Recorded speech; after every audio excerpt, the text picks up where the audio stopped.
Good morning, everybody. I wanted to make one of our videos. I have a few announcements, and it just sort of is, there's enough things that I have that I figured I would make a video. Again, I never expected the positive response that I've gotten for these videos, so I appreciate it. There's that stereotype that the only time teachers hear from parents is for bad things, and the only time that parents hear from teachers is for the bad things, and so I really appreciate all the parents who go out of their way to make sure that that's not the case. So we're going to talk about progress reports, we're going to talk about picture makeups, we're going to talk about conferences, spelling words for this week, and then just a few miscellaneous things. The first is that progress reports go home today. They are going to look similar but different than report cards, of course. They are going to list only quarter 2 grades. You're not going to see anything from quarter 1. They're only going to list what we have in PowerSchool so far. Now, that means that the grades that you're going to see are not going to be the grades necessarily that you're going to see on the report card. Remember, we're only halfway through the quarter. We are going to have twice as many grades, more than twice as many grades, because we're going to start science soon. So by the time that the quarter ends, your grades, or the students' grades, will have evolved. That being said, we started social studies. You'll see social studies grades. It is possible that some of the grades are from one assignment because the quarter's not over yet. So when you see those grades, take it with a grain of salt. I'm not saying completely ignore them, but also I'm not saying that it's the whole picture. We're halfway through. The progress reports, I do not need them back. They don't need to be signed. They are for you to keep. I don't need them back. Conferences, sort of related to that, if you would like to make a conference appointment, it's not sort of when, after a report card, which means that I'm not going to do one of those official signups. Thank you for all the people who did sign up for conferences after report cards. At this point, the conversation I wanted to have about conferences was that they can happen anytime you like. I am here as soon as the doors open at 6 o'clock, and I stay until they kick me out at night. If you have a schedule that means that 4:30 in the afternoon is not a good conference time for you, please let me know and I will be happy to schedule a conference with you. I have had conferences on Saturdays before. I would not say it's my favorite thing, but if you are working hard and your schedule means that's the only free time and you need to come in at 6 o'clock in the morning and we meet from 6 to 6:30, that is fine with me.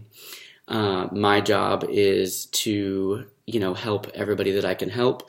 And if I can just be available for you early in the morning or late at night, done, no problem. I would like to not have to come in every single day, but you know what I mean. If you need a conference early in the morning, late at night, absolutely fine with me. Pictures are going to go home today. The fall pictures are going to go home today. The students in the class, I'm going to figure out how to say this diplomatically. The students in the class were doing a very good job of trying to listen to the directions that the two ladies who were taking pictures were giving them. If you are not happy with the pictures that you are getting, makeup pictures are December 5th. I did clarify, I did check, you do not have to, the students who go that day do not have to be students that were absent the day that they took the pictures. It can be that you purchased pictures and that you need them retaken or you were not happy with them. Some of them came out really nicely, and again, I don't mean to be mean. The kids were doing a really good job of trying to make sure that their heads were facing the right direction, and they were doing their best to follow directions, and you'll get your pictures. Spelling words. This unit, they are very big, they are very dense, and I want to assure you that this is not a spelling unit like other spelling units. Normally, we give a rule for spelling list. For example, the example I've been giving is that sometimes we would have the OI list, and the words would all have that moi, oi kind of rule to them. We would be teaching that sort of grammar during the week, but not explicitly the words on our list. This week is sort of the opposite of that, where we have given them the words that we are going to talk about in science for the next 7 days. I think it's 7, I think maybe 6 now, because we are going to do it up to Thanksgiving. So here's how these words are going to work. We are now entering, also news, science for the first time, and we're doing body systems. We're doing skeleton, we're doing skin, and we're doing muscles. Obviously, those are the words that we put into the spelling unit. Every class in 3rd grade has the same list this week, And what we're doing is we are going to be using those in class. That's different. Normally, the spelling words are a little bit easier, and so we don't have to hit on them in class as hard. This week, they're not just homework, they are classwork as well, and I want to assure the parents that I would not just give epidermis as a regular spelling word. We are going to be talking about them in class. In addition to that, and the kids do not know this yet, I made the decision with the other teachers yesterday, the spelling test is not going to be Friday. We are going to continue using these spelling words until we leave for Thanksgiving next week. So the spelling test will be on Tuesday of next week, not this Friday. That will give them more time to be comfortable with the words. It'll give them a weekend to study, a weekend to forget, and then they can relearn on Monday, and then we'll take the test on Tuesday. The last two things that I have to cover are coats and agendas. It's getting cold, and while it is always a balmy 70 or 70 plus degrees in the classroom, outside obviously it is cold.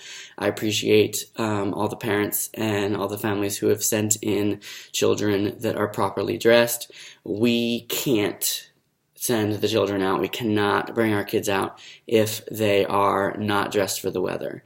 I understand if, they don't want to wear their coat all the time, but we have to have them with their coats at recess. We are still having students come in shorts, and it makes it difficult for us to move around when they're constantly really cold. Now, that's not an issue in the classroom. Like I said, it's always hot in here, but outside it's wintertime, and the kids seem surprised by this. I said it's almost Thanksgiving. This is what happens in the winter. It gets cold. The last thing is agendas. I want to thank all the parents who are on a very regular basis signing agendas.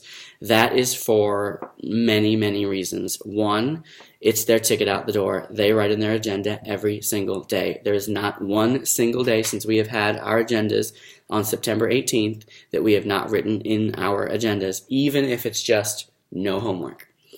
They will not pack up until they have written in their agenda. So if they made it home, they wrote in their agenda. I really appreciate the parents that are looking at the agenda and signing the agenda, not just for the dojo, but it's that communication, it's that link and another link between the classroom, the student, and the parent, because every child on planet Earth goes home and answers the question, "How was your day?" with "fine," and the question, "What did you do?" with "nothing." Fine and nothing. That's what I did. That's what we did. That's the school day. Fine and nothing. So the agenda serves as that last extra link.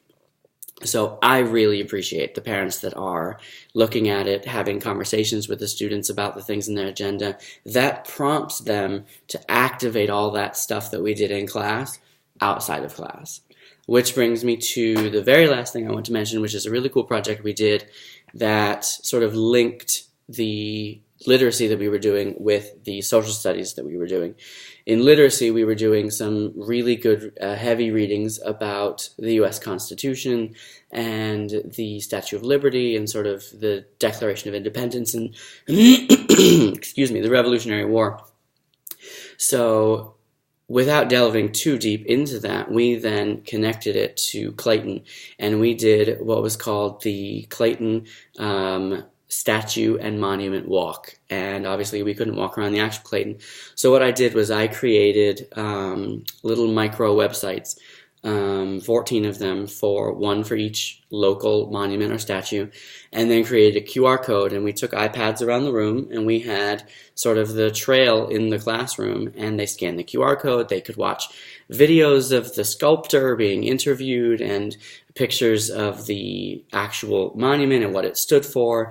And then we talked about how symbols on the federal level, like the Washington Monument, the Lincoln Memorial, we have things like that in Clayton. And it was really cool to see them engaged with, "Oh, I see that all the time. That's the one by the library," or I drive past that every morning. I love that. That's them seeing that you don't have to go to Washington, D.C. to see something that is a symbol and stands for something. So really challenge them to look around and activate the local knowledge about Clayton.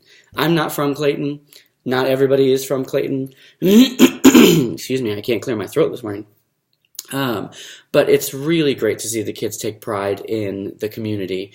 Local stuff is third grade. We are going to be talking about local government. We're going to be talking about local organizations.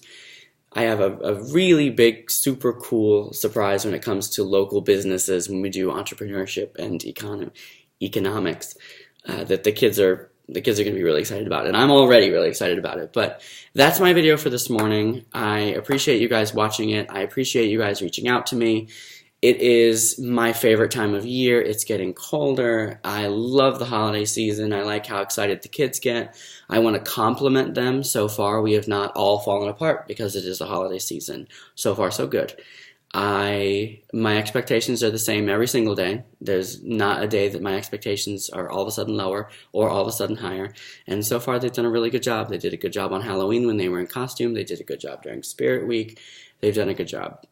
So I'm going to get my day started. I appreciate you guys taking the time to look at all of the videos and make sure that you're always connected.